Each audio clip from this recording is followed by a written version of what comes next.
소녀는 계속해서 마을 어귀의 폐가를 가리켰고 아버지는 그 안을 보고 경악했다. 늦겨울의 어느 오후, 옅은 황금빛 햇살이 얇은 구름 사이로 스며들어 푸른 들판이 끝없이 펼쳐진 평화로운 동백마을을 비추고 있었다. 짙은 붉은 기와지붕을 얹은 집들을 감싸하는 들판 사이로 10살배기 소년 민준이 반짝이는 눈과 호기심 가득한 모습으로 친구들과 함께 뛰어놀고 있었다. 아이들은 작은 개울가에서 함성을 지르며 예쁜 조약돌을 찾아 돌치기 놀이를 했다. 갑자기 민준의 시선이 익숙하면서도 으스스한 곳. 마을 끝에 있는 폐가에 꽂혔다. 어른들의 말에 따르면 그곳은 기이한 일들이 일어나 아이들의 접근이 금지된 곳이었다. 마을 아이들은 늘 그곳을 일부러 피했지만 민준은 달랐다. 그의 호기심과 풍부한 상상력은 미지의 것을 탐구하도록 그를 부추겼다. 세월과 비바람에 깎여 얼룩덜룩해진 벽은 기괴한 형상을 하고 있었고, 뻥 뚫린 창문은 멀리 들판을 응시하는 영혼 없는 눈동자 같았다. 낡은 나무 문은 살짝 닫혀 있어 바람이 불 때마다 갇힌 유령의 긴 한숨처럼 삐걱거리는 소리를 냈다. 갑자기 나뭇가지 사이로 찬바람이 불어오면서 폐가 쪽에서 마른 나무가 부서지는 듯한 작은 소리가 들렸다. 민주는 깜짝 놀라 돌아봤지만 희미해지는 저녁빛 속에 흐릿한 풍경 외에는 아무것도 보이지 않았다. 잘못 들었나? 하고 그는 중얼거렸지만 귀는 여전히 모든 낯선 소리를 포착하려는 듯 쫑긋 세워져 있었다. 친구들이 하나둘 집으로 돌아갈 때도 민주는 그 자리에 서서 폐가를 뚫어지게 쳐다봤다. 문득 오후의 정적을 깨는 희미한 소리가 들려왔다. 그것은 울음소리였다. 처음에는 흐느끼는 소리 같았지만 점점 더 선명해졌다. 애절한 울음소리는 땅속 깊은 곳에서 울려 퍼지는 듯했다. 민주는 등골이 오싹해졌지만 그의 발은 최면에 걸린 듯 저절로 그곳으로 향했다. 사람 키만한 덤불을 헤치고 민주는 자신을 지키기 위해 나뭇가지를 하나 주워들었다. 울음소리는 그치지 않았고 이번에는 집안에서 누군가 움직이는 듯한 아주 가벼운 발소리가 함께 들렸다. 깨진 창문 앞에 서서 민주는 안을 들여다보려 애썼다. 희미한 오후의 빛으로는 어렴풋이 흔들리는 그림자. 무언가 움직이는 듯한 모습만 볼 수 있었다. 갑자기 집안에서 큰 소리가 나더니 커다란 새 한 마리가 튀어나와 민준의 머리를 스쳐 지나갔다. 그는 놀라서 뒤로 물러섰고 생각할 겨를도 없이 집으로 달려갔다. 귓가에는 여전히 울음소리가 맴돌고 있었다. 집에 도착하자마자 민주는 아버지 현우를 불렀다. 35살의 싱글데디인 현우는 책상 앞에 앉아 있었다. 그의 얼굴은 침착했지만 몇 년 전 아내가 사고로 세상을 떠난 후 늘 피곤함이 어려 있었다. 현우는 아버지이자 어머니 역할을 하며 민준을 키우는데 모든 것을 쏟아부었다. 아들의 기이한 울음소리에 대한 이야기를 듣고 현우는 살짝 미간을 찌푸렸다. 그의 머릿속에는 오래된 기억. 그 폐가에서 일어났던 의문의 사고가 스쳐 지나갔다.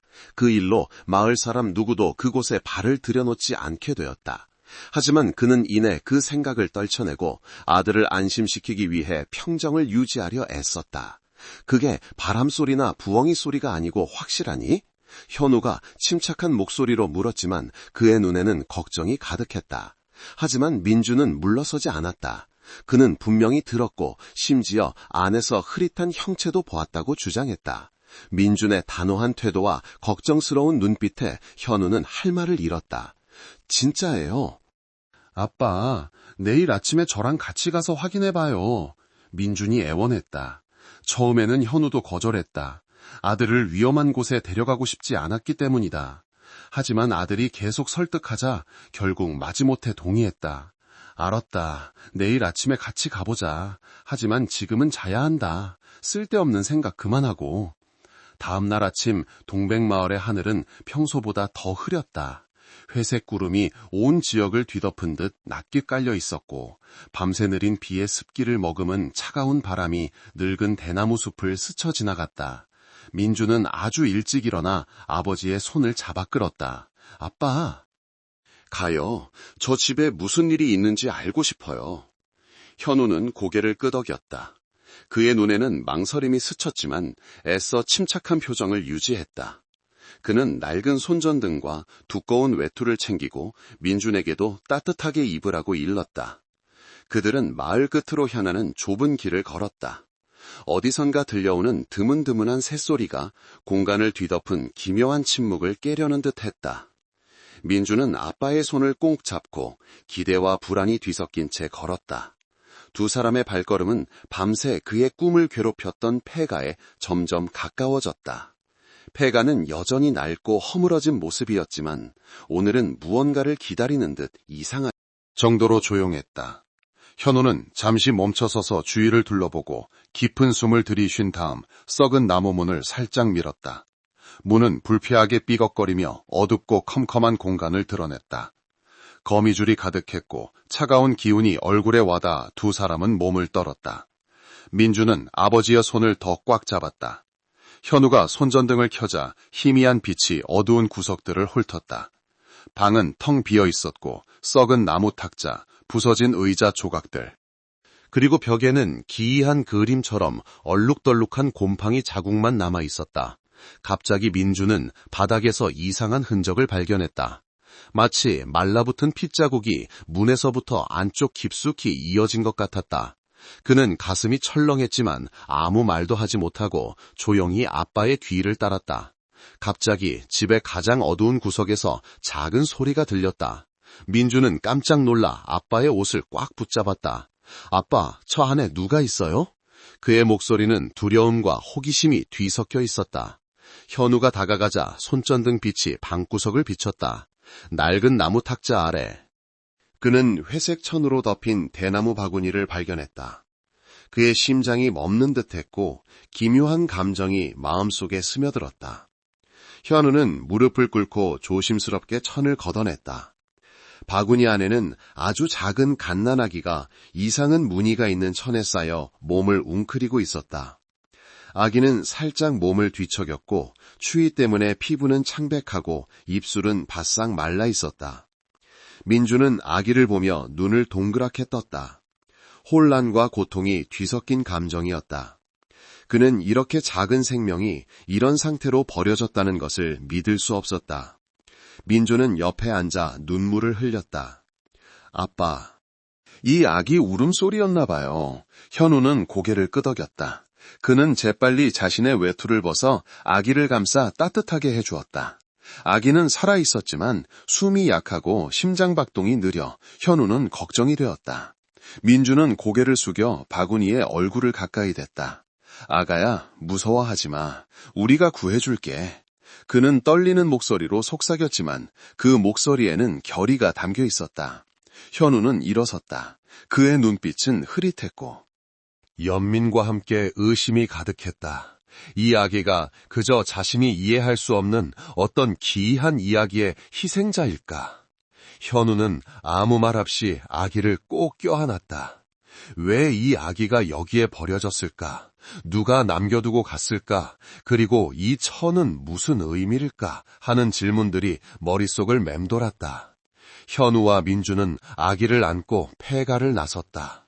돌아오는 길에 현우는 아들에게 당부했다. 외투 꽉 잡아. 아기가 더 추워지면 안 돼. 빨리 가야 해. 민주는 고개를 끄덕였다. 작은 손으로 아기를 감싼 따뜻한 외투를 잡았다. 길에서 마주치는 사람들은 호기심 어린 눈으로 그들을 쳐다봤지만 현우는 신경 쓰지 않고 자신의 발걸음에만 집중했다. 집에 도착한 현우는 방구석 작은 침대에 아기를 눕히고 담요를 더 덮어주었다. 민주는 옆에 앉아 아기에게서 눈을 떼지 못했다. 아빠, 이 아기 누가 버린 걸까요? 현우는 대답하지 않았다. 그는 아기를 감싸고 있던 천을 들고 그 위에 손으로 수놓아진 상징을 뚫어지게 쳐다봤다. 그 상징은 복잡한 선으로 둘러싸인 원 모양으로 현우가 한 번도 본 적 없는 고대 기호 같았다. 그는 이 천이 단순한 담요가 아니라 어떤 이야기를 담고 있다고 느꼈다. 민준이 작게 물었다.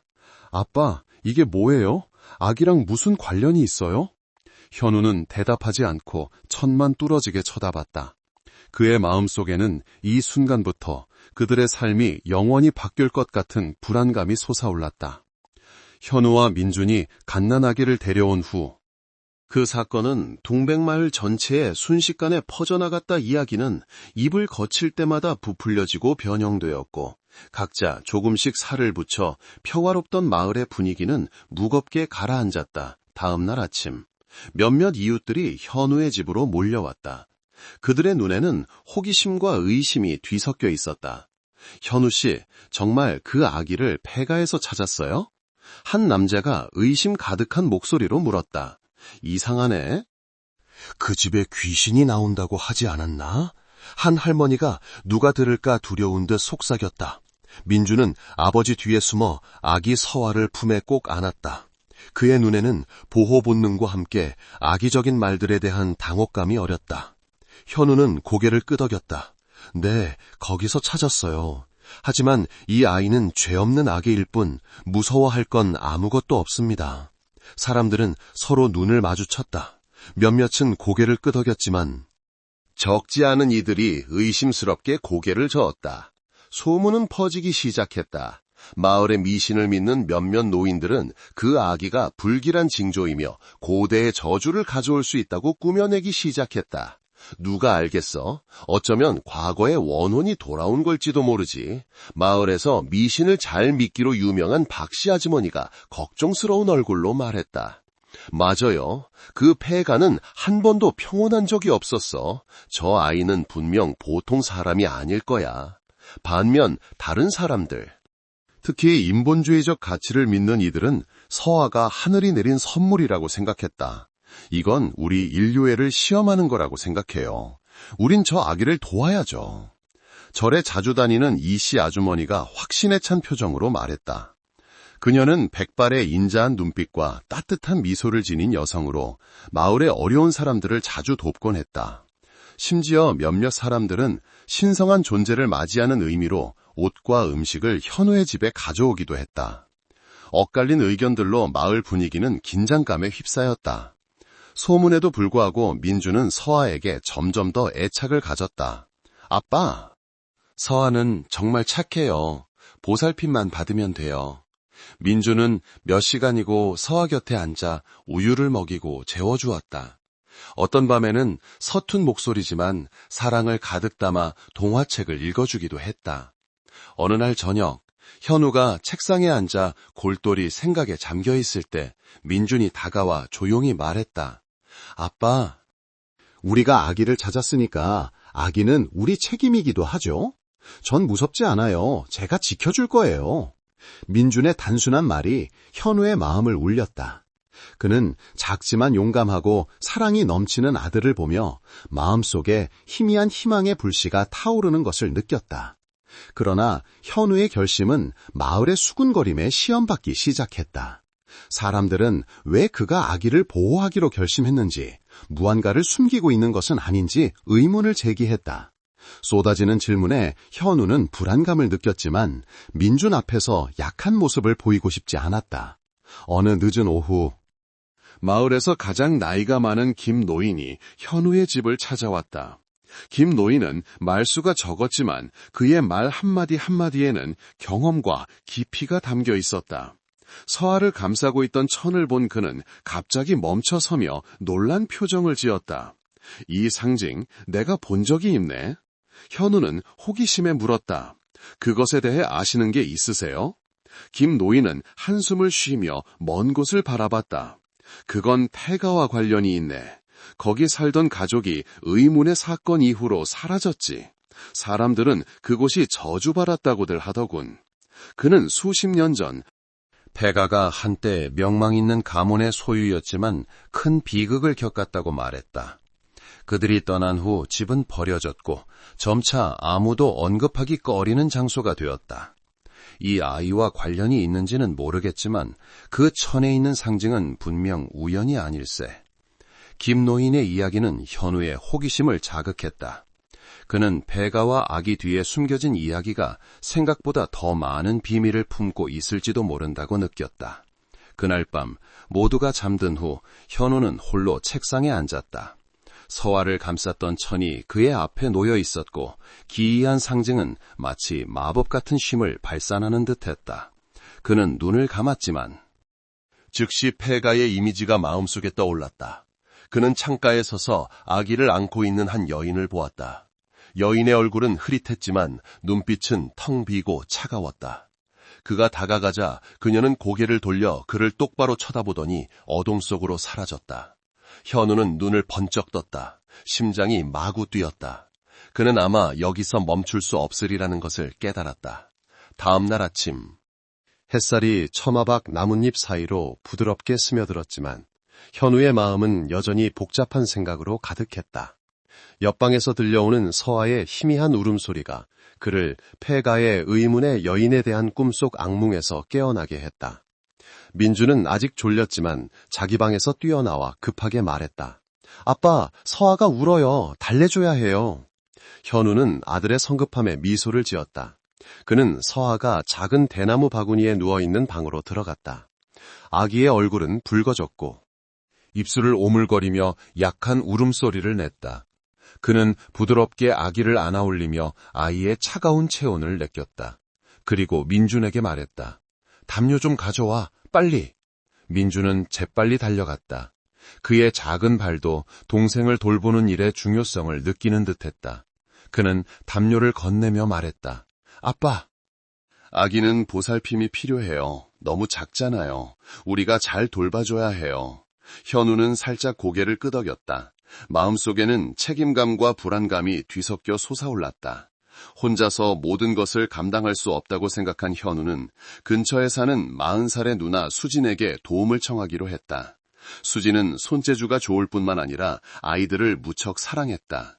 그녀는 늙은 부모님을 돌보기 위해 독신을 택했고 부모님이 돌아가신 후에도 혼자 살고 있었다. 수지는 현우가 서아를 발견한 상황을 듣고 걱정스러운 눈빛을 감추지 못했다. 하지만 순수하고 작은 눈으로 약하게 숨쉬는 아기를 보자 부드럽게 아기를 안아올리며 조용히 말했다. 운명이 이 아이를 여기로 데려온 모양이구나. 우리가 버릴 수는 없지. 민주는 금세 수진의 든든한 조수가 되었다. 그는 온갖 열정을 다해 서아를 돌봤고 늘 우스꽝스러운 이야기로 동생을 달래주려 애썼다. 어느 날 아침, 수지는 민준이 마당 구석에서 낡은 나무 토막을 가지고 낑낑거리는 것을 발견했다. 그녀가 다가가자 소녀는 고개를 들고 웃으며 말했다. 이모, 서아 요란만 들고 있어요. 편안하게 자야 빨리 크죠, 그쵸? 수지는 민준을 보며 감동으로 눈시울이 붉어졌다. 그녀는 그의 머리를 부드럽게 쓰다듬으며 미소 지었다. 민준아, 넌 정말 멋진 오빠구나. 서아는 널 만나서 정말 행운이야. 서아의 등장은 현우의 집에 새로운 활기를 불어넣었다. 민준이 동생과 놀 때 터져나오는 웃음소리. 온 가족이 모여 아기를 돌보는 순간들은 수년의 공허함을 채워주었다. 하지만 현우에게는 불안감이 늘 도사리고 있었다. 김 노인이 들려준 이야기, 서아를 감쌌던 천의 상징, 그리고 꿈속 여인의 이미지는 그로 하여금 질문을 멈출 수 없게 만들었다. 이 아이는 정말 누구일까? 왜 그 집에서 나타난 걸까? 서아의 크고 깊은 눈을 볼 때마다 현우는 무언가 말하고 싶어 하지만 비밀 속에 묻혀버린 듯한 느낌을 받았다. 민주는 서아를 자신의 삶에서 없어서는 안 될 부분으로 여겼다. 어느 날 저녁, 현우가 아기 죽을 끓이느라 분주할 때 민준이 갑자기 물었다. 아빠, 서아는 친부모님을 그리워할까요? 만약 그들이 아기를 버렸다면 우리가 가족이 되어줘야 하는 거 맞죠? 민준의 질문에 현우는 깜짝 놀랐다.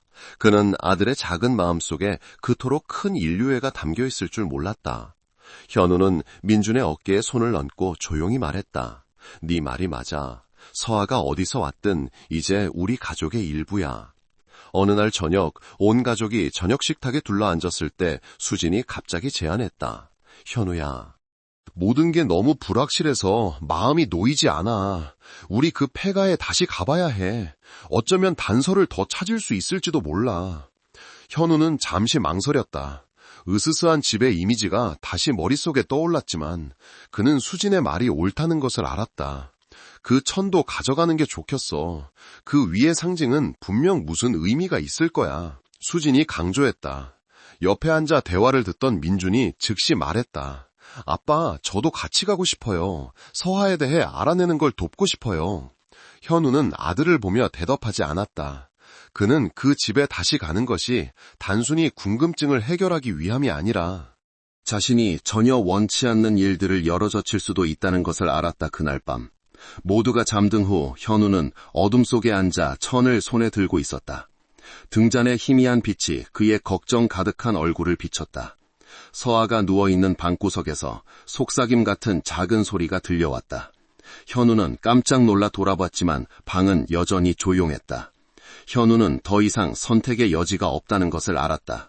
내일 아침 그는 폐가로 돌아가야만 했다. 그것이 더 무서운 비밀과 마주하는 것을 의미할지라도. 다음 날 아침, 희미한 햇살이 창문 틈으로 비치는 조용한 공간에서 현우는 폐가로 돌아갈 준비를 하고 있었다. 손전등, 휴대폰, 기록을 위한 작은 수첩, 모든 것을 조심스럽게 가방에 넣었다. 민주는 옆에 앉아 기대와 약간의 불안이 섞인 눈으로 반짝였다. 아빠, 저도 같이 가게 해주세요. 그 집을 다시 한번 보고 싶어요. 현우는 앉아서 아들의 어깨에 손을 얹고 조용히 말했다. 넌 집에서 이모랑 서아 돌보고 있어. 아빠는 그냥 좀 더 둘러보러 가는 거니까 걱정할 거 없어. 실망했지만 민주는 고개를 끄덕였다. 그는 아버지의 모습이 문 뒤로 사라지는 것을 보며 설명할 수 없는 불안감이 솟아올랐다. 오후가 되어 현우는 폐가로 이어지는 길을 걸었다. 햇살의 옅은 황금빛이 나뭇가지 사이로 스며들어 집의 얼룩덜룩한 벽을 비추며 기묘하고 으스스한 풍경을 만들어냈다. 공간은 비정상적으로 고요했다. 새소리, 나뭇잎 스치는 소리 등 모든 소리가 삼켜진 듯했다. 오직 현우의 발소리만이 텅 빈 공간에 울려 퍼졌다. 낡은 나무문에 다가섰을 때 현우는 등골을 타고 흐르는 차가운 기운을 느꼈다. 그는 문을 밀었다. 문은 저항하듯 삐걱거리며 천천히 열리면서 안에 어두운 공간을 드러냈다. 현우가 손전등을 켜자 희미한 빛이 어수선한 방을 훑었다. 낡은 물건들은 먼지로 뒤덮여 있었고 거미줄이 사방에 쳐져 있었다. 빛이 중앙 기둥에 닿았을 때 현우는 깜짝 놀랐다. 기둥에는 기이한 상징이 나무에 깊이 새겨져 있었다. 그것은 서아를 감쌌던 천의 상징과 똑같은 복잡한 선으로 둘러싸인 원 모양이었다. 그는 상징에 손을 댔고 즉시 손가락 끝을 통해 퍼지는 차가운 기온에 몸을 떨었다. 왜 이 상징이 여기에 있는 거지? 악이랑 무슨 관련이 있는 걸까? 현우는 혼란스러운 마음으로 생각했다. 그는 휴대폰을 꺼내 상징을 촬영하고 돌아가서 그 의미를 알아내기로 결심했다. 집 안으로 더 깊이 들어가자 현우는 썩은 나무 조각들 사이에 찢어진 낡은 그림 한 점을 보았다. 그는 조심스럽게 그것을 집어들고 조각들을 맞춰보려 했었다. 그림이 정차 모습을 드러내자 현우는 바로 이 집 앞에 서 있는 한 가족의 모습을 알아보았다. 그림 속에는 엄격한 표정의 중년 남성이 갓난아기를 안고 있는 젊은 여성 옆에 서 있었고 그들 옆에는 더 큰 남자아이가 있었다. 특이한 점은 그림 속 모든 인물의 눈빛이 마치 슬픈 이야기를 품고 있는 듯 우울했다. 자세히 보니 현우는 소름 끼치는 디테일을 발견했다. 그림 속 갓난아기가 서아를 감쌌던 천과 똑같은 상징이 있는 천에 쌓여 있었다. 이 발견은 현우를 더욱 혼란스럽게 만들었다. 조각들이 나타나기 시작했지만 아직 하나의 완전한 이야기로 연결하기에는 너무나 모호했다. 그림 속 아기가 서아와 관련이 있는 걸까? 그리고 이 가족은 누구이며 왜 이 집을 버려두고 사라진 걸까? 현우는 자신이 미스터리한 이야기에 빨려 들어가는 것 같았다. 한 걸음 내디딜 때마다 진실에 가까워지지만 동시에 더 많은 답 없는 질문을 낳는 곳으로. 아버지로서의 본능은 그가 어떤 단서도 무시할 수 없게 만들었다. 두려웠지만 현우는 계속해서 알아봐야 한다는 것을 알았다. 떠나기 전 현우는 마지막으로 집을 돌아보았다. 저물어가는 햇살이 낡은 벽에 으스스한 색을 입혀 그를 오싹하게 만들었다. 그는 이 상징의 의미를 알아내야 해. 그것이 모든 것을 푸는 열쇠야 라고 속으로 다짐했다. 돌아오는 길에 현우는 찍은 사진들을 다시 보려고 휴대폰을 확인했다. 하지만 그는 휴대폰이 멈추고 기이한 상징에 대한 모든 사진이 신비롭게 사라진 것을 발견하고 깜짝 놀랐다. 현우는 걸음을 멈추고 주위를 둘러보았다. 마치 누군가 혹은 무언가가 어둠 속에서 그를 지켜보고 있는 것 같았다. 현우는 황혼이 질 무렵 집에 돌아왔다. 폐가에서의 기이한 발견들로 마음이 무거웠다. 그의 손에는 여자미 기둥에 새겨진 상징을 만졌을 때의 차가운 감각이 남아 있었고, 그 이미지는 답 없는 질문처럼 마음속에 계속 떠올랐다. 문턱을 넘었을 때 현우는 민준이 직접 만든 요람 옆에 앉아 서아를 부드럽게 밀어재우는 것을 보았다. 아기의 희미한 웃음소리에 그의 마음속 모든 근심이 가라앉는 듯했다. 아빠, 뭐 찾으셨어요? 민준이 고개를 들자 그의 눈이 호기심으로 반짝였다. 현우는 미소를 지으며 아들의 머리를 쓰다듬었다. 아직 확실한 건 없어. 아들, 하지만 아빠가 다 알아낼 거야. 불과 며칠 만에 서아와 폐가에 대한 소식은 동백마을 전체에 퍼졌다. 기이한 이야기와 뜬 소문이 나타나기 시작하며 공동체에 혼란스러운 분위기를 불어넣었다. 저주받은 아이라는 소문이 있어 그 집에 들어갔던 사람들은 모두 끝이 좋지 않았대. 한 남자가 찻집에서 수군거렸다. 아니야, 내가 듣기론 그 아이는 신의 자식이래. 잘 키우지 않으면 재앙이 온 마을에 닥칠 거래. 소문은 실제적인 두려움으로 변했다. 한 무리의 마을 사람들이 현우의 집으로 몰려왔다. 그들의 눈에는 탐색과 걱정이 뒤섞여 있었다. 현우 씨, 우리가 당신 가족사에 간섭하고 싶진 않지만 마을 전체를 생각해야 해요. 이 아이 때문에 재앙이 닥치는 걸 그냥 둘 순 없어요. 마을에서 가장 나이가 많은 박씨 아주머니가 목소리를 높였다. 현우는 그저 침묵했다. 그의 두 손은 분노를 억누르려는 듯 꽉 쥐어져 있었다. 현우뿐만 아니라 민준도 여론의 영향을 받았다. 교실에서 같은 반 친구들이 그를 놀리기 시작했다. 민준이네 집에서 귀신 아이를 키운대. 잘못하면 너도 귀신에 씌일걸. 신라란 말에 민준은 화가 났지만 울지 않았다. 그는 똑똑히 대꾸했다. 서아는 귀신 같은 게 아니야. 보호가 필요한 애기일 뿐이야. 너희들이 뭘 안다고 함부로 말해. 그날 저녁, 민준은 감정을 억누르느라 눈이 빨개진 채 집으로 돌아왔다. 그는 현우 옆에 앉아 속삭였다. 아빠, 전 그 사람들이 뭐라고 하든 상관없어요. 서아는 우리 가족이에요. 제가 지켜줄 거예요. 현우는 아들을 보며 할 말을 잃었다. 그 순간 그는 압박이 아무리 크더라도 민준의 사랑과 결단력이 자신이 계속 나아갈 힘이라는 것을 깨달았다. 다음 며칠 동안 현우는 마을 사람들의 의심스러운 시선과 압박 가득한 말들에 계속해서 직면해야 했다. 많은 사람들이 노골적으로 그에게 서아를 다른 곳으로 보내라고 요구했다. 어느 날 저녁 등잔불 옆에 앉아 있을 때 수진이 들어왔다. 그녀는 현우의 어깨에 손을 얹고 진지한 목소리로 말했다. 현우야, 네가 이 아이를 지키고 싶은 마음은 알겠지만 온 마을이 두려워하고 있어. 우리 모두를 상대로 싸울 수는 없어. 현우는 한숨을 쉬며 고개를 들었다. 누나, 나도 모르겠어. 하지만 서아에게 책임감을 느껴 마치 어떤 이유가 있어서 내 삶에 나타난 것 같아. 고요한 밤, 현우는 마당으로 나갔다. 희미한 달빛이 마당을 비추며 모든 것에 으스스한 색을 입혔다. 그는 별이 가득한 하늘을 올려다보며 생각에 잠겼다. 과연 서아를 계속 지킬 수 있을까? 아니면 모든 것이 감당할 수 없을 정도로 커질까? 갑자기 집 대문 쪽에서 한 사람의 그림자가 조용히 나타났다. 그는 얼굴을 가리는 넓은 책 모자를 쓴 낯선 사람이었다. 그의 낮고 느린 목소리가 울려 퍼졌다. 현우 씨. 저는 그 아기에 대해 알고 있습니다. 제가 진실을 찾는 것을 도와줄 수 있습니다. 현우는 깜짝 놀랐다. 낯선 사람의 시선이 마치 자신의 마음을 꿰뚫어 보는 것 같아 등골이 오싹했다. 현우는 지난밤 낯선 사람의 등장에 대한 의문을 떨치지 못했다. 박 노인을 찾아가세요. 그분이 진실을 알고 있습니다. 라는 의미심장한 말이 마치 거부할 수 없는 초대처럼 그의 마음속에 계속 맴돌았다. 다음날 아침, 현우는 동백마을의 역사를 가장 잘 아는 사람으로 여겨지는 박노인의 집을 찾아가기로 결심했다.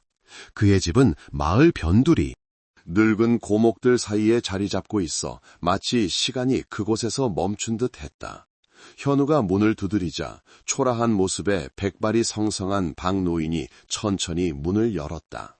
현우 씨, 기다리고 있었소. 박노인이 말했고 그의 눈에는 무언가를 아는 듯한 빛이 반짝였다. 현우는 놀랐지만 당황한 기색을 보이지 않았다. 그는 서아를 발견한 일부터 기이한 상징, 낯선 사람의 이야기까지 모든 것을 털어놓았다. 박노인은 조용히 들었고 그의 얼굴에는 긴장감이 스쳤다. 잠시 침묵한 후 그는 나지막이 말했다. 그 폐가는 간단한 곳이 아니요. 현우 씨, 그곳은 우리 마을 모두가 영원히 기억하는 사람의 소유였어. 현우는 조용히 앉아 박노인의 이야기에 귀를 기울였다. 50여 년 전 그 집은 인자함으로 유명했던 한의사의 거처였다. 그는 가난한 사람들을 무료로 치료해 주었지만 그의 삶은 평탄치 않았다. 박노인의 말에 따르면 첫 번째 비극은 다른 곳에서 온 부유한 가족이 외아들을 치료해달라고 찾아왔을 때 일어났다. 그가 정성껏 치료했지만 아이는 결국 세상을 떠났다. 그 가족은 고마워하기는커녕 그가 저주를 내렸다고 모함했다. 두 번째 비극은 더 끔찍했소. 박노인은 휘어 잠긴 목소리로 말을 이었다. 마을 사람 하나가 한의사의 집에 갔다가 흔적도 없이 사라졌지. 그 후로 아무도 그 집에 가까이 가려 하지 않았소. 현우는 미간을 찌푸리며 물었다. 그럼 그 한의사는요? 어디로 갔나요? 박노인은 고개를 저었다. 아무도 모르오. 사람들은 그가 떠나기 전에 예언을 남겼다고들 하오. 박노인은 느린 목소리로 말을 이었다. 그 한의사는 언젠가 시련과 희망을 품은 아이가 나타날 것이라고 했소. 그 아이는 불행해 보이는 상황 속에서 나타나 주변 사람들의 운명을 바꿀 것이라고 말이요. 이 예언은 현우를 놀라게 했다.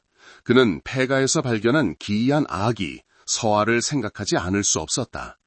그 아이가 서아일까요? 현우가 의심 가득한 목소리로 물었다. 박노인은 바로 대답하지 않고 말했다. 그럴 수도 있어. 하지만 확실히 알려면 한의사가 남긴 것을 찾아야 하오. 박노인은 한의사가 중요한 모든 것을 수첩에 기록했다고 말했다. 그러나 그 수첩은 그가 마을을 떠날 때 사라졌다. 어떤 사람들은 그 수첩이 아직 폐가 어딘가에 있다고 말하지만 수년이 지나도록 아무도 감히 찾아 들어가지 못했다. 현우는 등골을 타고 흐르는 차가운 기운을 느꼈다. 천의 상징부터 예언, 수첩에 이르기까지 모든 세부 사항이 서로 얽히며 그를 이해의 범위를 넘어서는 이야기 속으로 끌어당기는 것 같았다. 돌아오는 길에 현우는 박노인이 들려준 이야기에 대해 끊임없이 생각했다. 집에 도착하자 민준이 달려나왔다. 그의 눈은 호기심으로 빛났다. 아빠, 박노인님이 뭐라고 하셨어요? 서아랑 관련된 거 있어요? 현우는 살짝 고개를 끄덕이며 아들에게 말했다. 아빠는 그 폐가에 한 번 더 가봐야 할 것 같아. 그날 밤 현우는 등잔불 접혀서 골똘히 생각에 잠겨 내일 폐가로 돌아갈 준비를 했다. 갑자기 밖에서 가벼운 웃음소리가 들렸다. 현우가 문도로 나가보니 문지방 앞에 낡은 주머니 하나가 놓여 있었다. 주머니에는 서아를 감쌌던 천의 상징과 똑같은 상징이 그려져 있었다. 현우는 희미한 등잔불 옆에 조용히 앉아 기이한 상징이 그려진 낡은 주머니를 바라보았다. 그의 마음은 혼란으로 가득했고 누가 이 주머니를 남겼을까? 왜 모든 것이 서아와 연결되는 것일까 하는 질문들이 끊임없이 쏟아졌다. 그 사이 민주는 잠이 들었지만 편안하지 않았다. 꿈속에서 민주는 자신이 폐가 앞에 서 있는 것을 보았다. 하지만 이번에는 집이 더 이상 허물어지지 않았다. 벽은 하얗게 칠해져 있었고 푸른 나무가 우거진 정원은 그늘을 드리웠으며 부드러운 황금빛 햇살이 온통 뒤덮고 있었다. 그곳에 전통 의상을 입은 젊은 여인이 나타났다. 그녀는 갓난아기를 품에 안고 있었고 눈빛은 고통으로 가득 찼지만 말을 할 수 없었다. 민주는 다가가고 싶었지만 한 걸음 내디딜 때마다 집은 점차 어둠 속으로 가라앉았다. 어디선가 희미한 신음소리가 들려오며 등골을 타고 차가운 기운이 흘렀다. 꿈은 갑자기 바뀌었다. 민주는 자신이 완전한 어둠 속에 서 있는 것을 보았다. 갑자기 그가 전에 보았던 기이한 상징이 벽에 환하게 나타났다. 상징에 새겨진 각 선이 움직이더니 방금 사라졌던 여인의 모습으로 변했다. 민주는 깜짝 놀라 잠에서 깼다. 숨을 헐떡이며 등에는 식은땀이 흥건했다. 다음 날 아침 수진이 서아를 달래고 있을 때 민준이 그녀를 집 구석으로 끌고 갔다. 그의 얼굴은 긴장으로 굳어 있었다. 이모, 꿈에서 어떤 여자를 봤어요. 그녀가 아기를 안고 폐가 앞에 서 있었는데 그러다 모든 게 어두워져서 아무것도 못 봤어요. 수지는 멈춰서서 걱정스러운 눈빛으로 물었다. 다른 건 기억나는 거 없어? 그 여자가 너한테 무슨 말이라도 했니? 민주는 고개를 저었지만 이내 머뭇거리며 말했다. 아기 옷에 아빠가 어제 찾은 거랑 똑같은 상징이 있었어요. 그 말을 듣고 수지는 서둘러 현우에게 모든 것을 이야기했다. 그는 조용히 들었고 그의 눈빛은 생각에 잠겨 있었다. 현우는 낡은 주머니 앞에 앉아 조심스럽게 천을 한 겹씩 열었다. 안에는 오래되어 색이 바랜 종이 한 장이 있었고 그가 읽을 수 없는 고대 문자로 가득했다. 하지만 그의 시선은 종이 귀퉁이에 그려진 기이한 상징에 멈췄다. 민준이 들려준 모든 세부 사항이 현우의 등골을 오싹하게 만들었다. 모든 것이 연결되기 시작했지만 마치 출구 없는 미로 같았다. 그 후 며칠 밤 동안 현우도 이상한 형상들을 보기 시작했다. 때로는 폐가의 창문 틈으로 스쳐 지나가는 사람의 그림자. 때로는 출처를 알 수 없는 속삭임이 머릿속에 울려 퍼졌다. 민주는 꿈에 대해 계속 생각했다. 그는 아버지에게 물었다. 아빠, 그 여자가 서아의 엄마일까요? 현우는 아들을 보며 마음은 걱정으로 가득했지만 평온한 목소리를 유지하려 애썼다. 그럴 수도 있지만 아빠는 알아볼 시간이 더 필요해. 그날 오후 민주는 서아의 요람 옆에 앉아 아기의 머리를 부드럽게 쓰다듬으며 속삭였다. 걱정하지 마. 너에겐 내가 있고 아빠가 있고. 수진 이모가 있어. 민준의 순진한 말에 수진은 눈시울이 붉어졌다. 현우는 멀리서 지켜보며 마음이 아프면서도 결심을 굳혔다. 그날 밤 현우가 종이를 유심히 살펴보고 있을 때 민준이 다가왔다. 그의 손에는 연필이 들려 있었다. 아빠, 제가 꿈에서 본 상징을 그려드릴게요. 이렇게 생겼어요. 소녀는 서투르게 그리기 시작했지만 각 선이 점차 뚜렷해졌다. 현우는 숨을 죽였다. 그것은 그가 폐가 기둥과 설화를 감쌌던 천에서 보았던 바로 그 상징이었다. 그 순간 집안의 불이 갑자기 이상하게 깜빡였다. 현우는 차가운 기운이 스쳐 지나가는 것을 느끼고 창문 쪽으로 획 돌아섰다. 밖에는 아무도 없었지만 그들은 감시당하고 있다는 느낌을 지울 수 없었다. 현우는 벽에 걸린 시계를 올려다보았다. 조용한 방 안에서 분침이 한 칸씩 움직였다. 그와 민준이 폐가에서 서아를 발견한 지 거의 한 달이 지났지만 아기를 찾는 사람은 아무도 나타나지 않았다.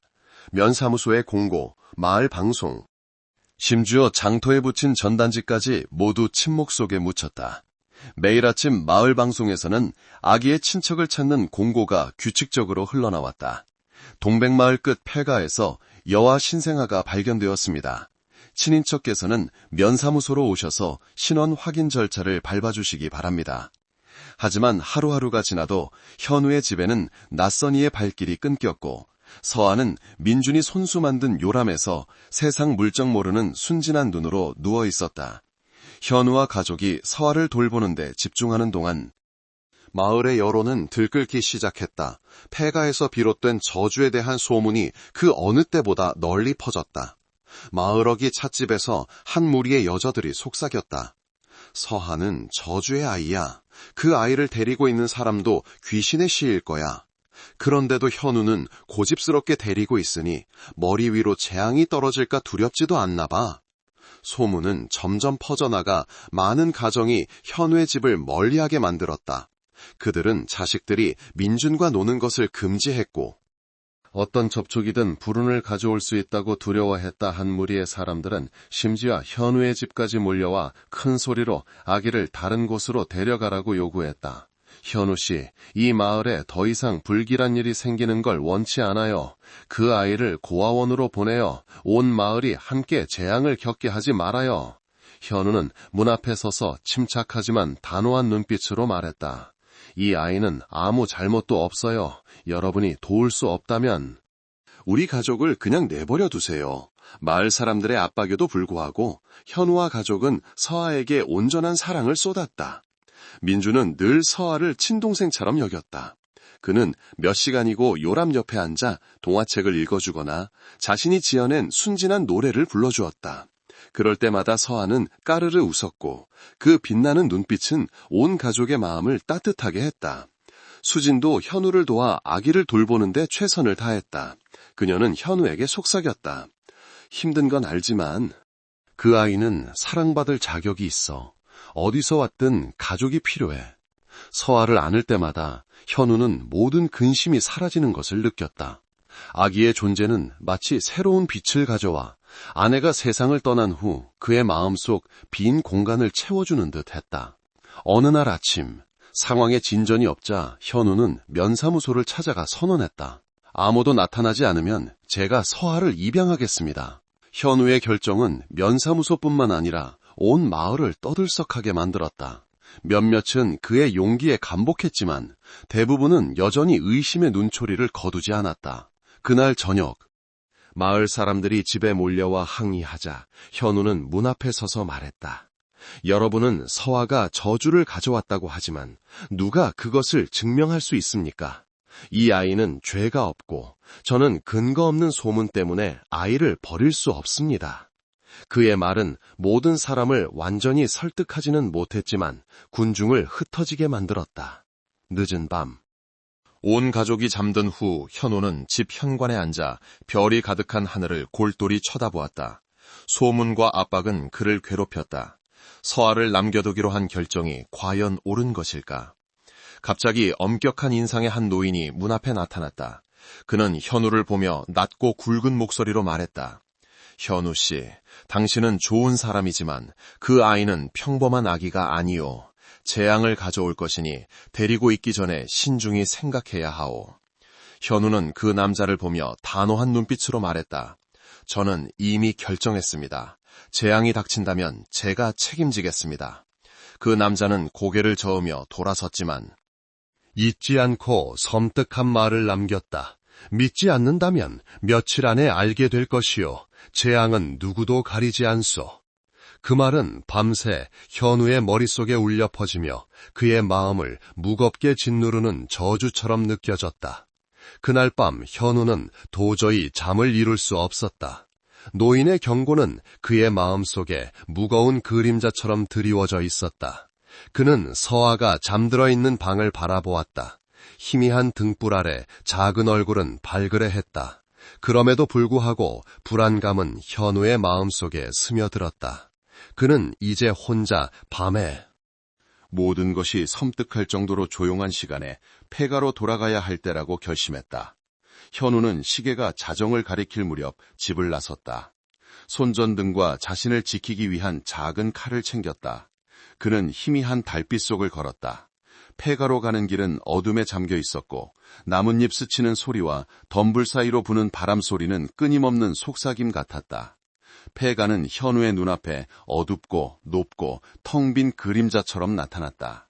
깨진 창문, 벽돌벽에 얼룩덜룩한 이끼 자국, 모든 것이 현우를 마치 다른 세계, 시간이 잊어버린 세계로 들어가는 것처럼 느끼게 했다.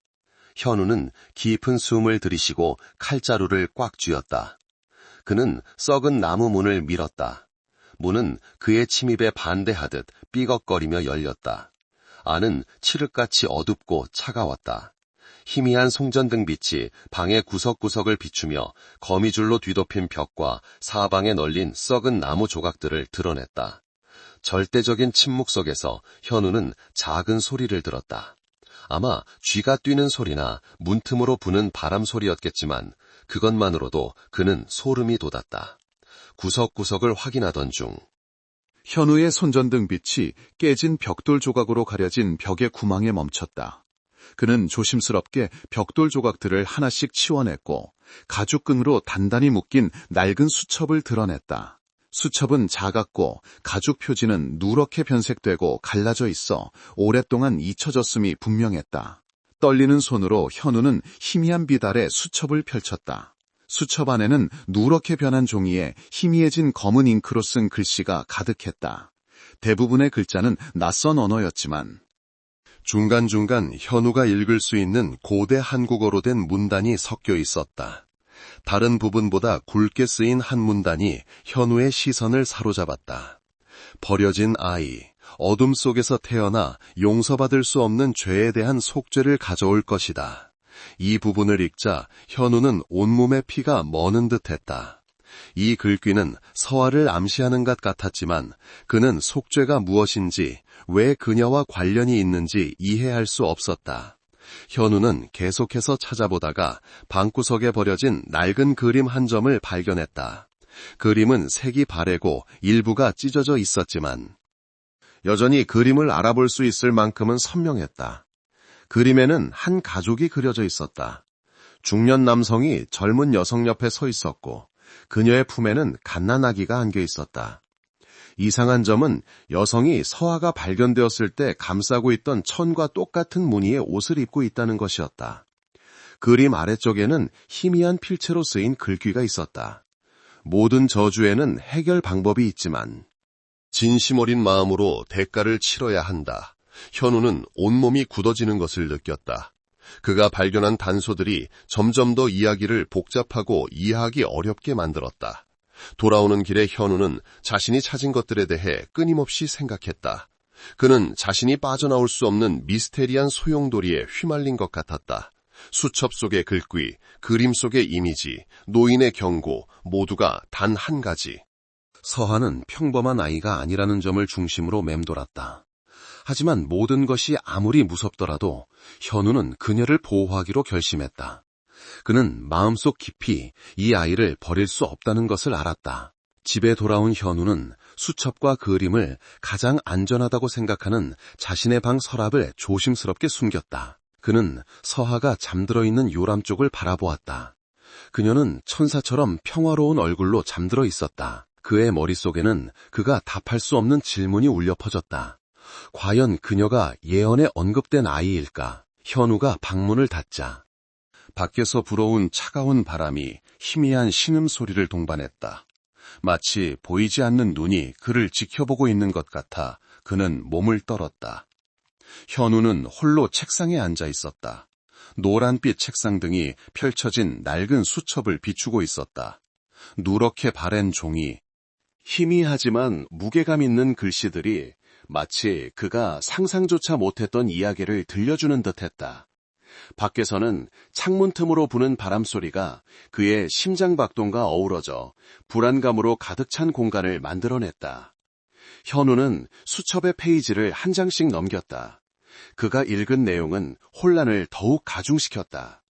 그의 손은 각 글귀를 만질 때마다 살짝 떨렸다. 마치 그것들이 마을 전체의 비밀스러운 과거의 일부를 쥐고 있는 듯했다. 이걸 그냥 넘어갈 순 없어.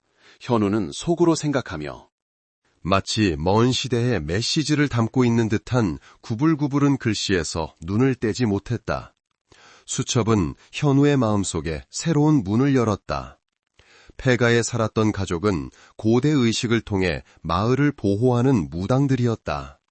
그들은 평안을 빌고 재앙을 막고 동백마을 사람들의 평화를 지켰다.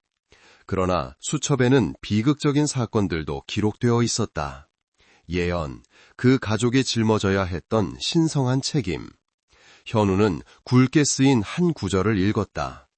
속죄의 아이는 어둠이 드리우고 빛이 깨어나야 할 때 나타날 것이다. 이 아이는 희망을 짊어지겠지만 그가 나타난 공동체에게는 시련이기도 할 것이다. 현우는 즉시 서아를 감쌌던 천을 떠올렸다. 그는 수첩을 천 옆에 놓고 각 세부 사항을 꼼꼼히 비교했다. 천 위의 상징, 나선형 무늬가 있는 원 모양은 수첩에 묘사된 속죄의 상징과 똑같았다. 우연일 리 없어. 현우는 중얼거리며 마치 각 조각이 마음속에서 점차 완성되는 것을 느꼈다. 그러나 이 사실은 답을 주기보다는 현우의 머릿속에 더 많은 질문을 불러일으켰다. 과연 서아가 예언에 언급된 아이일까? 만약 그렇다면 이것은 희망을 가져올까?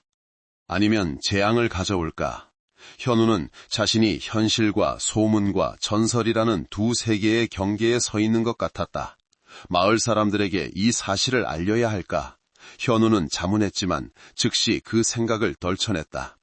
그는 이 사실이 알려지면 마을 사람들의 압박이 더욱 끔찍해질 것을 알았다. 폐가와 예언에 대한 박 노인의 말이 갑자기 현우의 머릿속에 울려 퍼졌다. 그는 더 많은 정보가 필요하며 오직 박 노인만이 수첩의 기록에 대해 더 자세히 알아내는 것을 도와줄 수 있다는 것을 알았다. 책상을 떠나기 전 현우는 수첩을 잠긴 서랍에 조심스럽게 넣었다. 그의 시선은 무심코 서아의 방으로 향했다. 아기는 평화롭게 잠들어 있었고 작은 손은 부드러운 담요를 꽉 쥐고 있었다. 단지 어린 아이일 뿐이지만 현우는 큰 책임이 자신의 어깨에 놓여 있는 것을 느꼈다. 현우가 서아의 방을 지나갈 때 그는 민준이 여동생의 요람 옆에 앉아 있는 것을 보았다. 소녀는 맑은 눈으로 동생을 바라보고 있었지만 무언가 반짝이는 것이 있었다. 마치 그가 짊어지고 있는 책임을 이해하는 듯했다. 아빠, 민준이 작은 목소리로 평소와 다른 진지한 톤으로 말했다. 서하가 특별한 사람인 걸까요? 현우는 바로 대답하지 않았다. 그는 민준의 어깨에 손을 얹고 소년의 결심을 느꼈다. 갑자기 창문 틈으로 바람이 휙 불어오며 기이한 속삭임 같은 소리를 동반해 현우를 소름 돋게 했다. 운명이 우리 가족을 이 아이의 운명을 짊어지도록 선택한 것일까? 현우는 잠든 서하의 눈에서 시선을 떼지 않고 속으로 생각했다. 현우의 작은 집은 고요한 어둠에 잠겨 있었지만 동백마을 위 하늘은 이상해지기 시작했다. 짙고 검은 구름이 몰려와 달빛마저 가리며 어둡고 무거운 분위기를 자아냈다. 현우는 책상 옆에 조용히 앉아 있었다. 노란빛 등불이 낡은 수첩을 비추고 있었다. 그는 수첩에 적힌 글귀를 끊임없이 읽고 또 읽었다. 매번 읽을 때마다 각 글자가 마음속 깊이 파고드는 것 같았다. 현우의 마음속에는 불길한 예감이 점점 커져갔다. 그는 다음날 아침 박 노인을 만나 수첩의 비밀과 서하와의 연관성에 대해 더 물어보기로 결심했다. 하지만 창밖을 내다보자 현우는 검은 구름이 짙게 몰려오는 것을 문득 깨달았다. 뭔가 이상해. 그는 중얼거리며 수첩을 가지고 집으로 돌아가야 한다는 결심이 점점 더 절박해졌다. 한밤중 폭풍이 동백마을을 휩쓸기 시작했다. 귀를 찢는 듯한 바람소리가 마른 나뭇잎과 모래를 날렸고 폭우가 폭포처럼 쏟아졌다. 현우의 작은 집은 계속해서 흔들렸고 양철 지붕은 마치 나무틀에서 떨어져 나갈 듯 덜컹거렸다. 수진과 민주는 분주하게 오가며 물이 새는 곳에서 물건들을 옮기고 집이 바람에 파괴되지 않도록 애썼다. 아빠, 서아는 어떡해요? 민준이 바람소리 속에서 외쳤다. 현우는 다가가 아들과 수진을 꼭 껴안았다. 서아는 따뜻한 담요에 쌓여 끊임없이 치는 천둥소리에 놀라 울부짖었다. 갑자기 번개가 하늘을 가로질러 마을 끝 폐가를 직격했다. 몇 초간 눈부신 흰빛이 번쩍였고 그 뒤를 이어 우렁찬 폭발음이 울려 퍼졌다. 현우의 가족은 창밖을 보며 깜짝 놀랐다. 그곳에서는 붉은 불길이 치솟고 있었다. 나무 타는 소리, 무너지는 소리가 빗소리 사이로 울려 퍼졌다. 저 집이, 수진이 외쳤지만 말을 잇지 못했다. 맹렬하게 폐가를 삼키는 불길을 보며 현우는 서하와 예언에 대한 남은 단서들이 점차 사라지고 있음을 깨달았다. 아빠, 뭐 하실 거예요? 민준이 걱정스럽게 그를 바라봤다. 저 안에 남은 걸 구해야 해. 모든 만류를 뿌리치고 현우는 젖은 수건으로 얼굴을 감싼 채 비바람 속으로 뛰어들었다.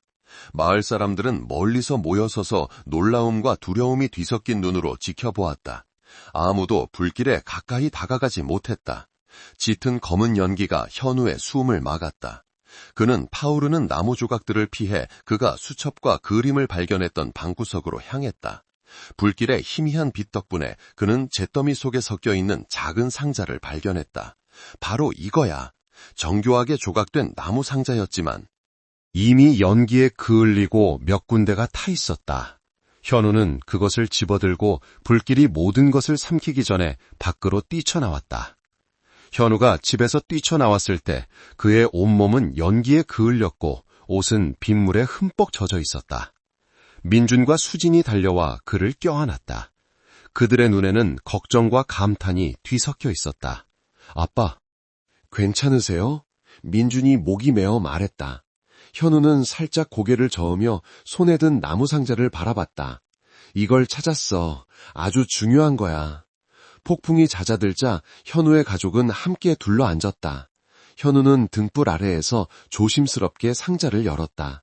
안에는 손으로 쓴 편지 한 통, 낡은 사진 한 장. 그리고 수첩과 서화의 천에 있던 상징과 똑같은 상징이 뚜껑에 새겨져 있었다. 편지의 내용은 이러했다. 이 아이는 속죄를 가져오지만 마지막 시련이기도 하다. 그를 보호하는 자들은 진심과 희생으로 대가를 치러야 한다. 모든 것을 극복했을 때 비로소 빛이 돌아올 것이다. 현우는 한 줄 한 줄 읽으며 각 글자가 마음에 깊이 새겨지는 것을 느꼈다. 편지를 내려놓고 현우는 서화 쪽을 바라봤다. 아기는 수진의 품에서 평화롭게 잠들어 있었지만 그 모습은 그의 불안감을 더욱 증폭시켰다. 이 폭풍은 시작에 불과해. 현우는 속으로 생각했다. 그가 일어섰을 때 창문 틈으로 부는 바람이 이해할 수 없는 속삭임을 동반했다. 마치 더 큰 시련이 앞에 놓여 있음을 경고하는 듯했다.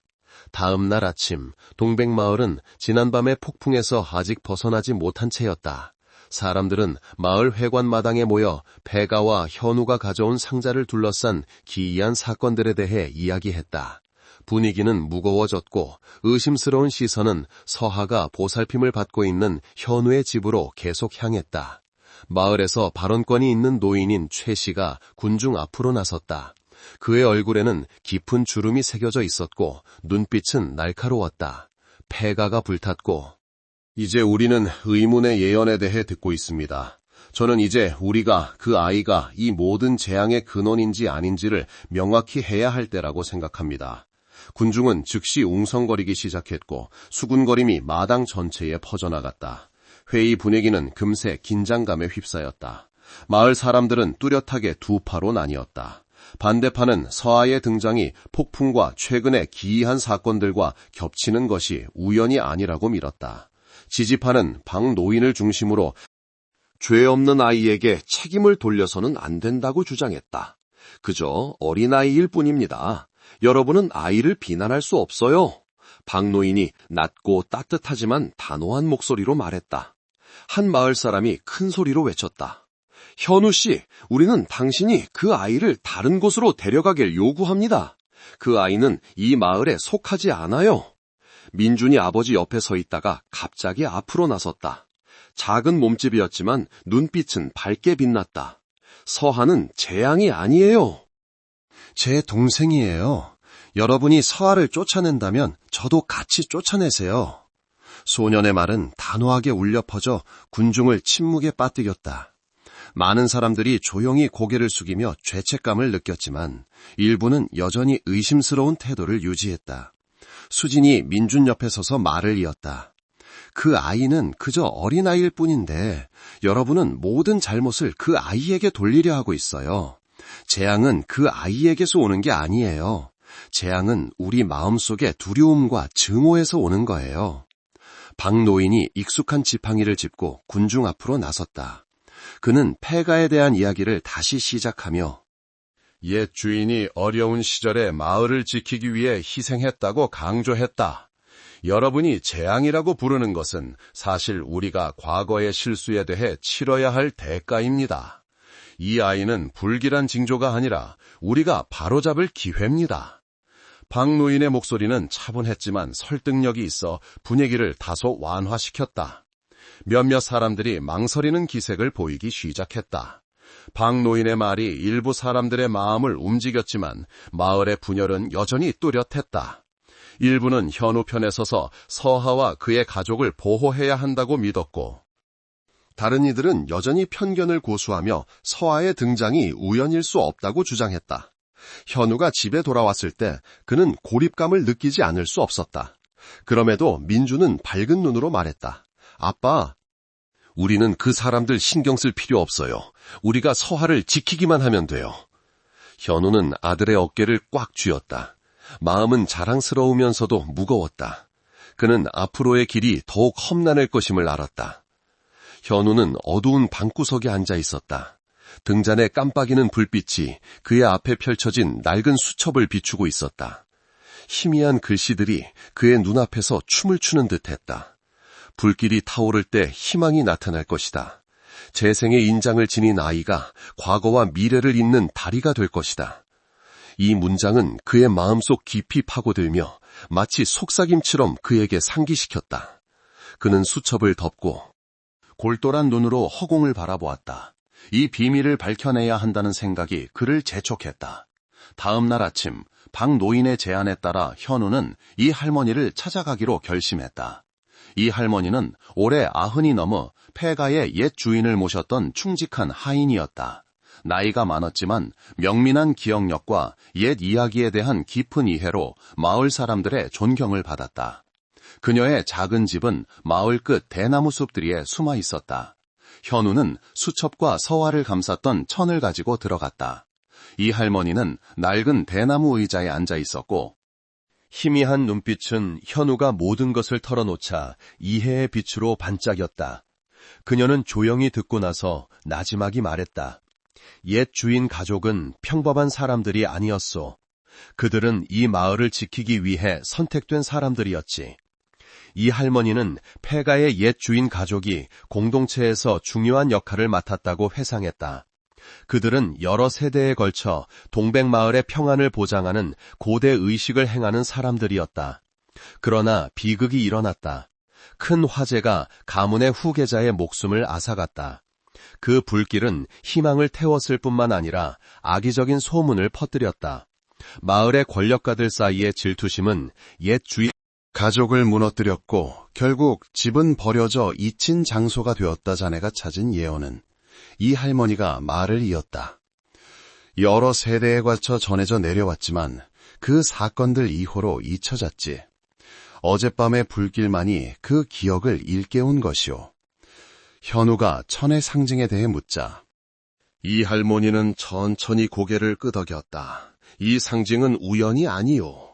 그것은 재생과 속죄를 상징하지. 아이의 등장은 불길한 징조가 아니라 선물이요. 그것은 우리에게 고통 속에서도 항상 희망이 존재한다는 것을 상기시켜 주오. 할머니의 말에 현우는 생각에 잠겼다.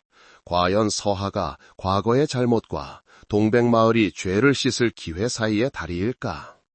집에 돌아온 현우는 서하를 보호해야 한다는 강한 충동을 느꼈다. 하지만 그는 마을의 모든 사람이 이 진실을 받아들일 준비가 되어 있지 않다는 것도 이해했다. 한편으로는 서하가 오래된 상처를 치유할 희망이라고 믿었지만, 다른 한편으로는 진실이 마을 사람들을 더욱 분열시킬까 두려웠다. 저녁에 민준이 서하의 요람 옆에 앉아있는 것을 보며 현우는 나지막이 말했다. 이 아이가 우리 가족에게 온 것은 우연이 아니야. 하지만 내가 어떻게 이 아이를 지키고 모든 사람이 이것을 이해하게 만들 수 있을까? 현우에게는 마을 전체와 맞서는 것 외에 다른 선택이 없었다. 다음 날 아침, 그는 박노인을 찾아가 자신이 아는 모든 것을 털어놓고 마을 사람들을 설득하는 데 도움을 요청했다. 우리는 편견 때문에 속죄의 기회를 잃어서는 안 됩니다. 현우가 단호한 목소리로 말했다. 박노인은 고개를 끄덕이며 동의했지만 앞으로의 길이 매우 험난할 것이라고 상기시켰다. 현우, 마음을 굳게 먹어야 하네. 그날 밤 온 가족이 잠들어 있을 때 현우는 집 현관 밖에서 가벼운 발소리를 들었다. 문을 열었을 때 그는 아무도 보지 못했다. 문에 끼어진 작은 종이 한 장뿐이었다. 아이를 지키는 자는 모든 것을 걸어야 할 것이다. 더 이상 나아가지 마시오. 그렇지 않으면 현우는 종이를 꽉 쥐었다. 그의 눈에는 결의가 빛났다. 그는 속으로 생각했다.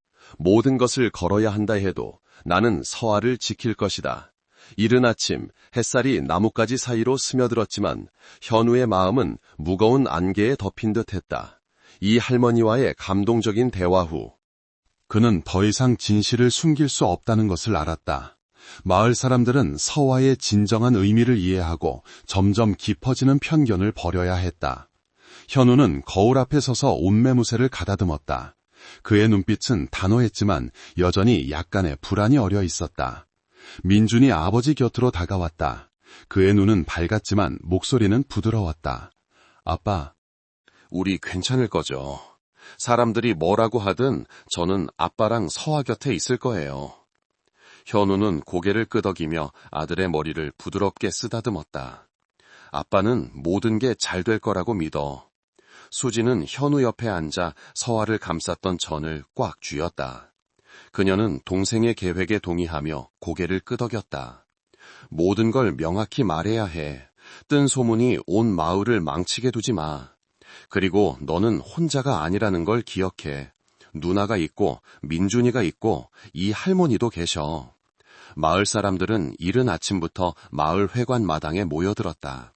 분위기는 긴장감에 휩싸였고 수군거리는 소리가 끊이지 않았다. 한 중년 남성이 목소리를 높였다. 또 그 아이와 폐가 이야기군. 이제 명확히 해야 해. 더 이상 재앙이 계속 닥치는 걸 그냥 둘 순 없어. 현우는 연단에 올라섰다. 그의 시선이 군중을 훑었고 손에는 낡은 수첩, 서아의 천, 그리고 폐가에서 찾은 작은 상자를 꽉 쥐고 있었다. 현우의 목소리는 또렷하지만 감동에 차 울려 퍼졌다. 서하는 재앙이 아니라 제 가족의 일부입니다. 여러분이 의심하고 두려워하는 것을 알지만 제 이야기를 들어주십시오.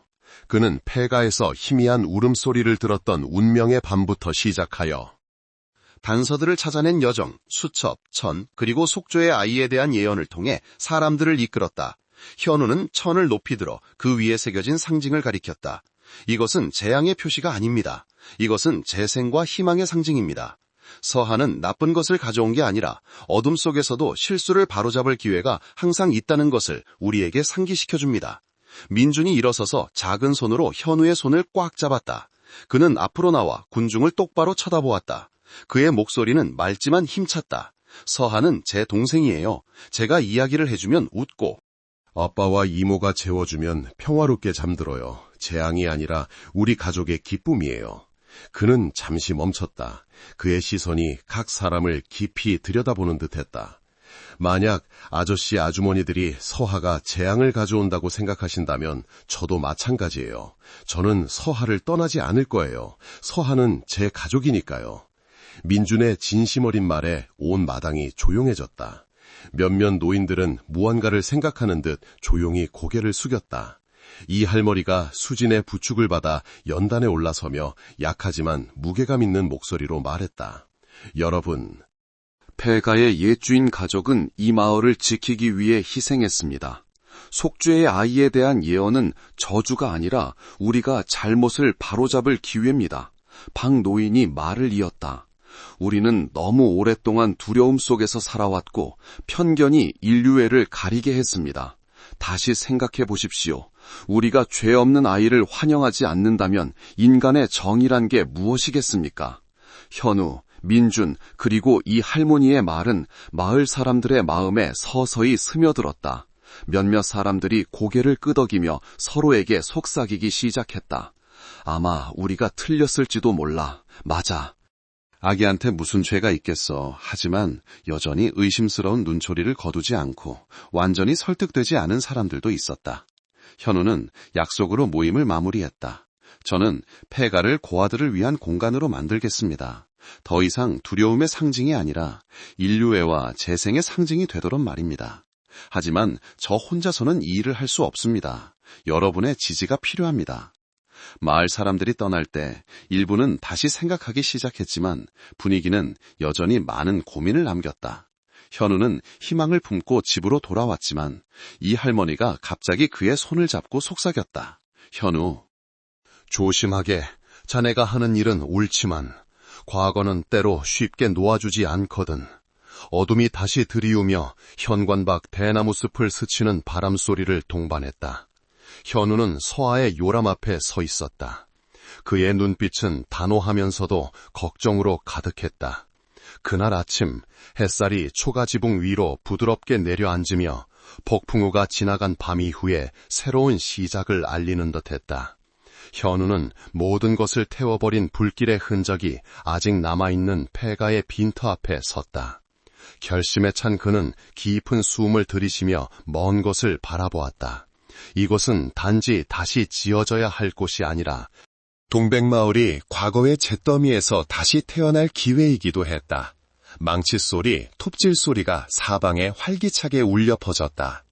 젊은이들은 힘차게 기초를 파고 기둥을 세웠고 노인들은 현관에 앉아 옛날 이야기를 들려주었다. 한때 분열되었던 마을 사람들은 이제 함께 서서 힘과 재물을 보탰다.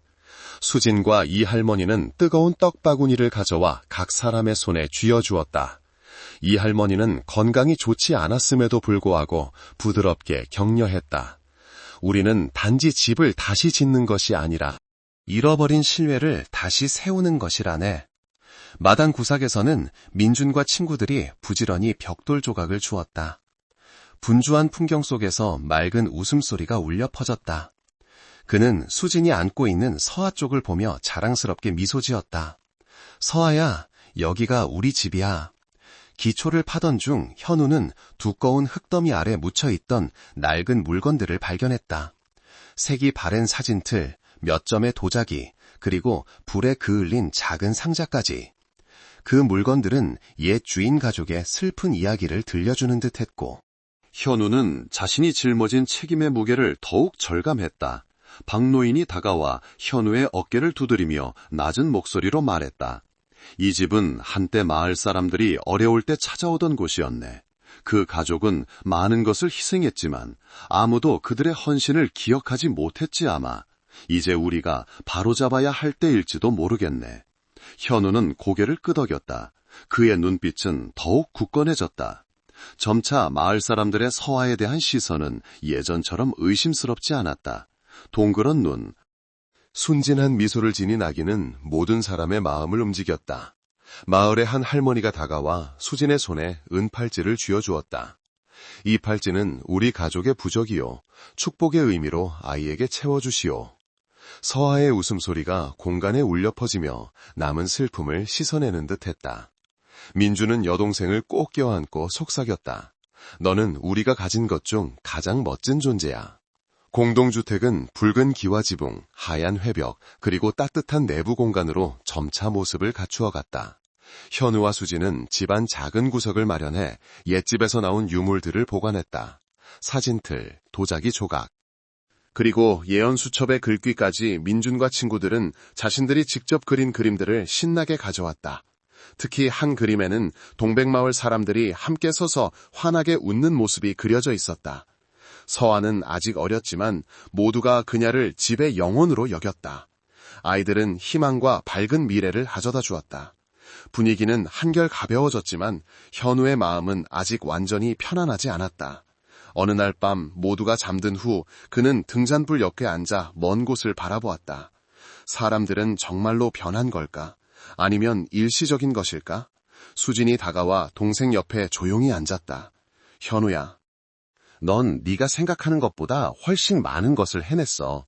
두려움 때문에 네가 이룬 것들을 흐리게 하지 마. 현우는 살짝 미소 지었지만 눈빛에는 여전히 불안이 서려 있었다. 그날 저녁, 온 마을이 모닥불 옆에 둘러앉아 축하할 때 민준이 갑자기 달려왔다. 그의 손에는 작은 상자가 들려 있었다.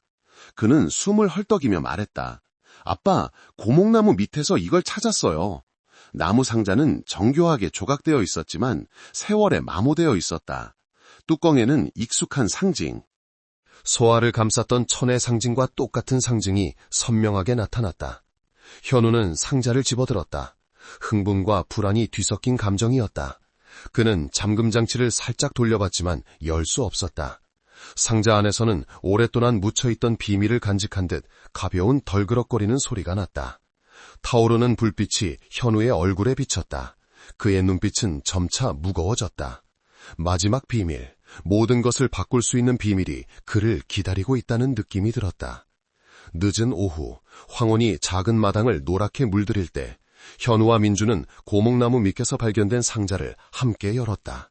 긴장감이 공기 중에 스며들었고 낡은 나무 뚜껑이 열리며 세월의 빛바랜 손편지와 반짝이는 작은 은재 물건을 드러낼 때 그들의 숨소리는 느려지는 듯했다. 현우는 조심스럽게 편지를 들어 올렸다.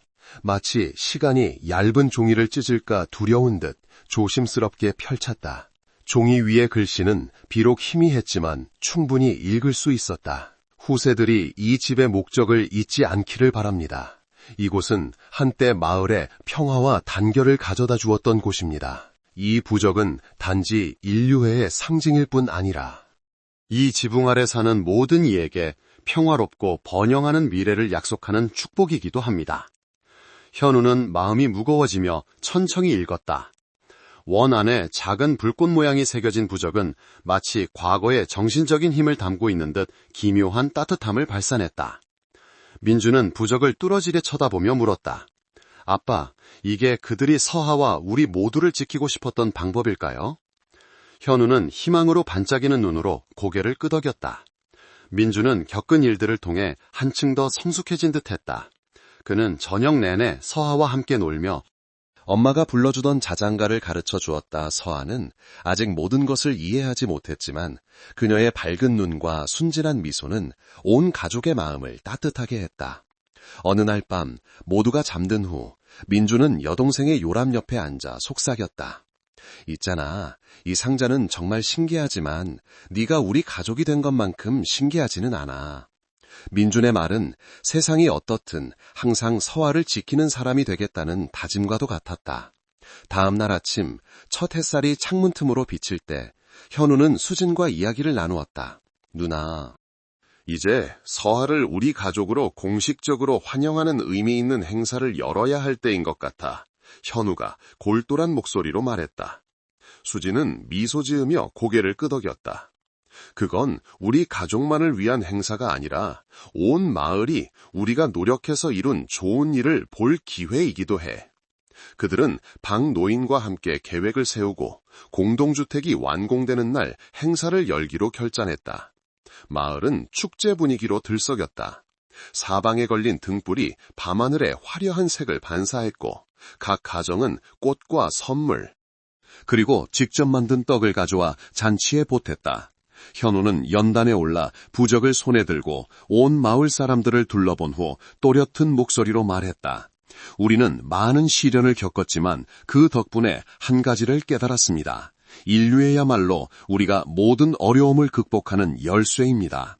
서하는 재앙이 아니라 새로운 빛이며 우리가 단결하여 더 나은 미래를 건설할 기회입니다. 마을 사람들은 잠시 침묵에 잠겼다가 이내 우레와 같은 박수 소리가 터져나왔다. 민준이 여동생의 손을 꼭 잡고 올라섰다. 그는 주위를 둘러보며 맑지만 단호한 목소리로 말했다. 서하는 제 동생이자 제가 영원히 지키겠다고 약속한 동반자입니다. 모든 분들도 우리 가족처럼 서하를 지켜주시길 바랍니다. 소년의 진심 어린 말에 군중 속 적지 않은 사람들이 눈시울을 붉혔다. 이 할머니는 민준의 어깨에 손을 얹고 만족스럽게 고개를 끄덕였다. 행사가 끝나고 모두가 기쁨 속에 돌아갈 때 현우의 가족만이 남아 정리했다. 민준이 아버지를 끌어당기며 물었다. 아빠, 제가 나중에 커서 무슨 일이 생겨도 서하를 영원히 지킬 수 있을까요? 현우는 아들의 눈을 깊이 들여다보며 부드럽게 대답했다. 미래는 알 수 없지만 네가 항상 인류애를 잃지 않는 한 동생은 언제나 보호받을 거야. 현우의 말은 당부이면서도 앞으로 닥칠 시련에 대한 예고를 담고 있었다고요. 고요한 밤 책상 위 부적에서 나온 빛이 갑자기 작은 성광을 발했다. 마치 과거의 신호가 돌아와 이야기가 아직 끝나지 않았음을 상기시키는 듯했다. 밤새 들인 비 뒤 풀과 나무의 향기를 머금은 가벼운 바람이 고목나무들을 스쳐 지나갔다. 동백마을 전체는 활기차고 즐거운 분위기로 가득 찼다. 현우, 민준, 그리고 서한은 마을 사람들과 함께 공동주택 개관식을 위한 마지막 준비에 한창이었다. 현우는 민준 옆에 서서 아들과 친구들이 새 집 현관 주위에 붉은 등불을 다는 것을 지도했다. 계단 아래에서는 수진과 몇몇 아주머니들이 조심스럽게 식탁불을 깔고 마을 사람들이 가져온 떡과 신선한 꽃을 배열했다. 서한은 작은 의자에 앉아 등불이 켜질 때마다 신나게 박수를 쳤다. 그녀의 환한 미소와 맑고 투명한 눈은 한때 이곳을 뒤덮었던 슬픈 기억들을 누그러뜨리는 듯했다. 저 아이 좀 마. 꼭 작은 천사 같구먼. 박노인이 웃으며 현우의 어깨를 쳤다. 현우는 자랑스러운 눈빛으로 미소 지었다. 그는 그 무엇보다도 서아의 존재가 자신과 온 마을에 주어진 귀중한 선물이라고 느꼈다. 해가 지자 황금빛 햇살이 초가지붕 위로 길게 뻗었다. 마을 사람들은 공동주택 앞에 가득 모여 꽃다발, 떡, 그리고 아이들이 그린 작은 그림 같은 상징적인 선물을 가져왔다. 이제 집은 과거의 어둡고 황량한 모습을 벗고 수많은 등불과 새로운 시작을 환영합니다 라고 쓰인 소박하지만 의미 있는 현수막으로 화려하게 장식되어 있었다.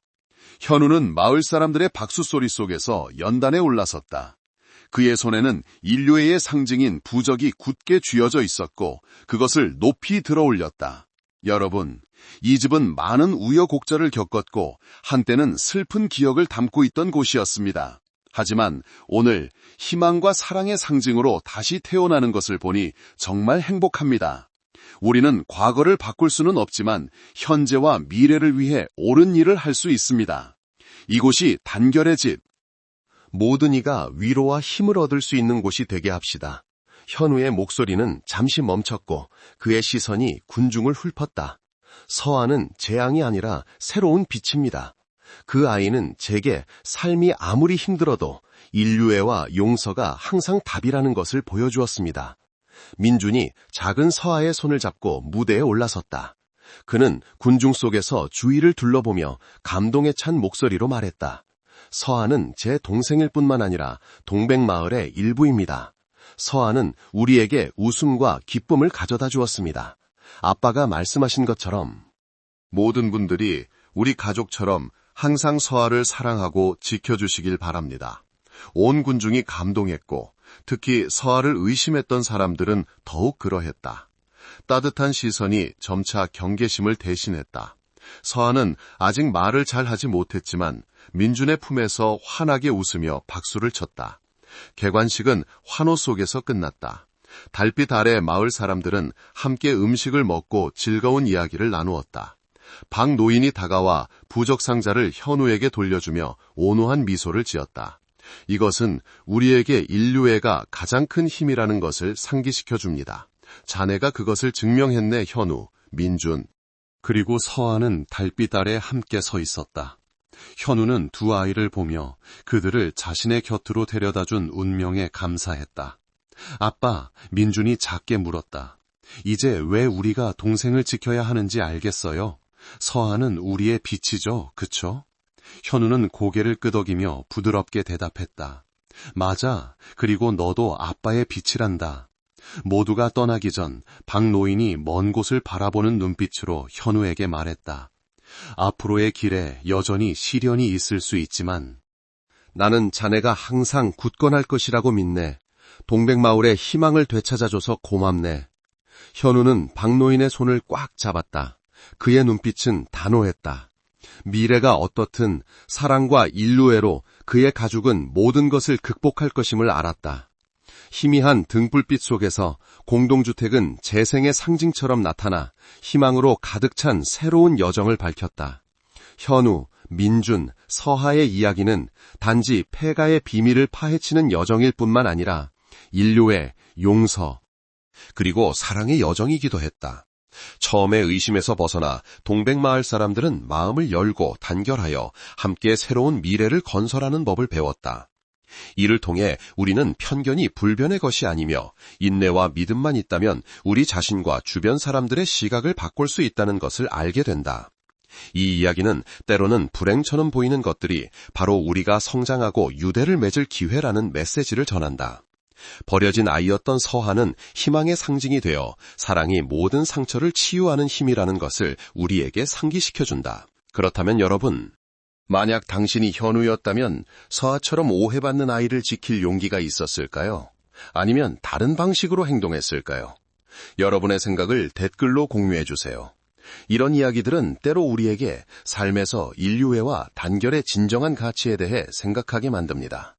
오늘 이야기가 마음에 드셨다면 좋아요, 댓글, 공유를 통해 의미 있는 메시지를 널리 퍼뜨려 주세요. 채널 구독과 알림 설정을 잊지 마시고 앞으로 다가올 감동적인 인문학 이야기를 놓치지 마세요. 우리는 사랑, 희망, 그리고 인류에 대한 더 많은 이야기를 가지고 돌아올 것을 약속합니다. 다음 영상에서 만나요. 이 이야기를 듣고 계신 여러분은 지금 어디에 계신가요? 오늘 제 이야기는 어떠셨나요?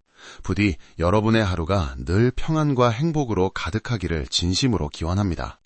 혹시 여러분에게도 다른 사람들과 함께 나누고 싶은 특별한 이야기가 있다면 주저하지 마시고 댓글로 남겨주세요. 모두의 이야기가 모여 더 따뜻한 세상이 될 거예요.